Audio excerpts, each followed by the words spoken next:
এটা আমি বলি, আমি যখন মৌলভী সাহেবের সম্বন্ধে কথা বলতে গেছি, আমার কথা বিশ্বাস করে না যাই না, আমি মিথ্যা কথা কোনো সময় বলি না।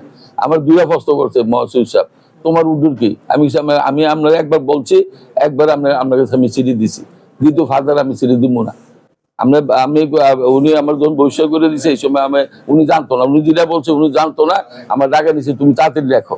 আমি নয় পল্টনে লেখা বইয়া ওনার কাছে একটা দিছি, তারেক সাহেবের রেফারেন্স করে একটা রিজভী সাহেবের কাছে দিছি।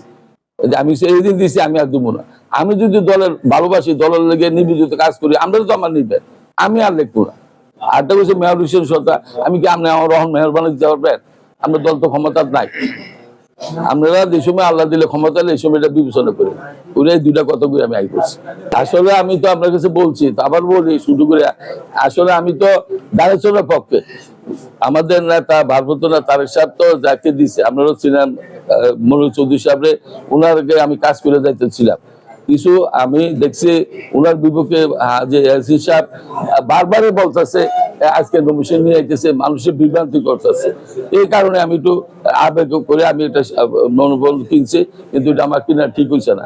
কিন্তু আমি এটাও বলি, এসি সাহেব যদি কোনো রকমে, আমি যে আল্লাহ জানে নমিশন বল দেবেন, আমি যদি জানি যদি কোনো রকমে বল দেয়, আমি সাক্ষ্য ইনশাল্লাহ ইয়াসিন সাহেবের বিরুদ্ধে আমি ইলেকশন করবো।